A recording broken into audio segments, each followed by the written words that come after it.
La troisième chose, c'est que la logique qu'on propose, elle repose sur une vision de ce que doit être la France, son économie et la façon dont on la porte. Et notre conviction, c'est qu'il faut assumer le courage de poser sur la table la question de ce qu'est devenu le social dans notre pays.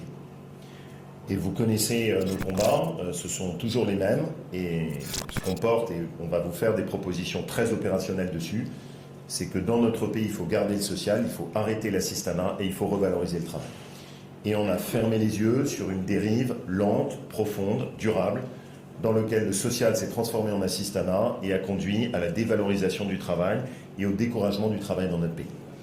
Et que quand on regarde par exemple le redressement de l'Italie fait par Giorgia Meloni, qui est intéressant, le premier travail qu'elle a mené, c'est d'arrêter l'assistanat et de revaloriser le travail.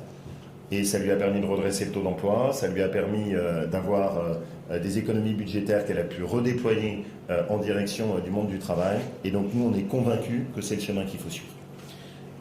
Ça se conjugue avec un travail sur lequel on a essayé d'avancer tous ensemble. Et je veux remercier tous les députés et toute l'équipe du groupe pour leur travail dessus, pour d'abord proposer des mesures de lutte contre la fraude sociale. C'est quand même ahurissant, et on en parle peu dans notre pays, que les comptes de la branche sociale n'ont pas été certifiés par la Cour des comptes, parce que la Cour des comptes considère qu'il y a trop de fraude. C'est fou quand on y pense quand même. Ça devrait tous nous insurger. Quand on regarde les arrêts maladie, l'explosion des arrêts maladie au cours des 3 dernières années n'est évidemment pas due juste à une explosion de la problématique de santé des Français. Elle est due à une dérive d'un système qui était un système initialement juste et qui maintenant est détourné de son objectif. Donc, lutter contre la fraude. Ensuite, lutter contre l'assistanat, avec des propositions que nous portons.